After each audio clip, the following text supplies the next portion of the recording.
聽聞雞翼、燕窩依類食物，女性千祈唔好食咁多。傳聞依類食物含有雌激素，會擾亂女性體內荷爾蒙，增加患子宮肌瘤嘅風險。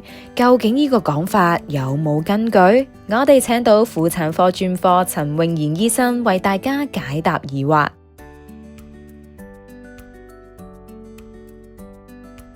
食得多雞翼，經常進補，譬如燕窩咁樣，會唔會容易啲有子宮瘤呢？其實都有可能嘅，因為本身子宮瘤咧係依據雌激素嘅刺激去生長嘅。咁有一啲含激素嘅食物啦，可能都會令到一啲肌瘤咧容易長出嚟嘅。激素食物會刺激子宮肌瘤生長，仲有咩其他原因引起呢？子宮肌瘤由咩引起嘅呢？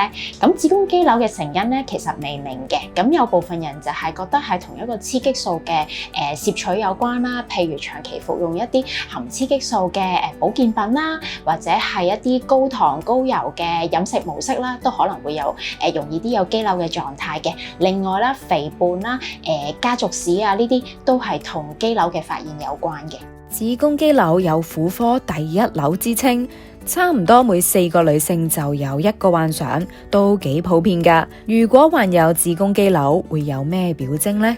子宮肌瘤有咩表徵呢？其實有一半嘅病人咧，佢都係冇症狀嘅。咁常見嘅症狀可能係經量多啦、經痛啦，或者係會令到貧血啊，可能頭暈暈啦、面青口唇白咁樣啦。咁另外有啲病人佢嗰個肌瘤嘅 size 比較大嘅，佢可能就會好似有個肚腩仔啊，腹部有啲突出啊，咁或者成日想去洗手間啊，或者便秘啦、下腹痛啊咁樣，呢個都有機會發生嘅。女性經痛劇烈係咪一定同子宮肌瘤有關？其實唔一定嘅，雖然有啲病人佢經量多嘅時候咧，佢會刺激個子宮收縮，令到引起經痛嘅情況。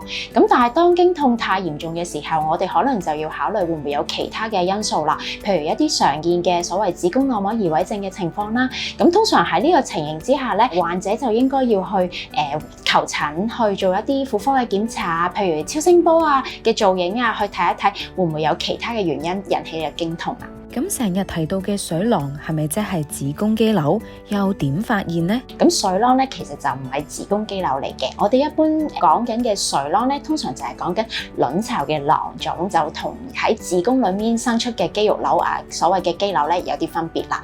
咁通常點樣發現嘅咧？好多病人都冇症狀嘅，咁可能都係喺婦科檢查或者身體檢查嘅時候發現啦，照超聲波嘅時候發現居多嘅。Dr. Vivian，如果唔理子宮肌瘤，佢會唔會自行消失呢？一般嚟講，肌瘤咧係根據翻雌激素荷爾蒙嘅嚟生長嘅，咁所以咧喺婦女停經之後咧，肌瘤冇咗荷爾蒙嘅供應之後咧，佢有機會咧可能縮細，或者一啲本身肌瘤比較細嘅 size 嘅話，佢有機會停咗經之後咧會慢慢消失嘅。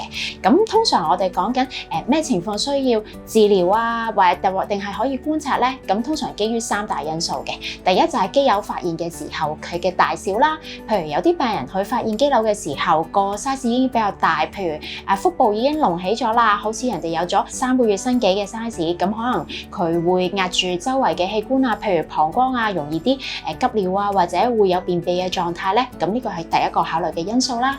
第二個就係症狀啦，有啲病人佢有肌瘤，但係冇症狀嘅，我哋可能可以觀察，但係咧相對一啲病人佢可能個經量比較多啊，經常貧血啊，用一啲藥物去控制都幫唔到嘅話咧，咁可能係另一個考慮嘅因素啦。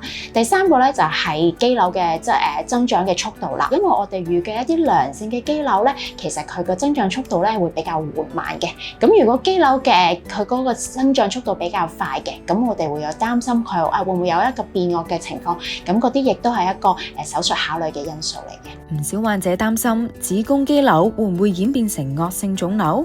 同子宮頸癌又有冇關呢？咁其實咧就冇關係嘅，咁個大部分嘅肌瘤咧其實都係屬於良性，佢變惡嘅機會咧其實係好低嘅。子宮頸癌同子宮肌瘤咧其實係唔同嘅病理原因嘅。子宮頸癌咧通常係由 HPV 感染引起嘅，咁所以咧患有子宮肌瘤會唔會增加咗佢有子宮頸癌嘅風險咧？其實就唔會嘅。聽完 Dr. Vivian 講解，相信大家對子宮肌瘤有更多了解。若果大家對症狀有懷疑，建議及早求醫。想認識更多婦科資訊，就要密切留意我哋其他影片啦。如果大家鍾意我哋嘅影片，記得讚好、分享俾朋友、訂閱我哋嘅頻道啦。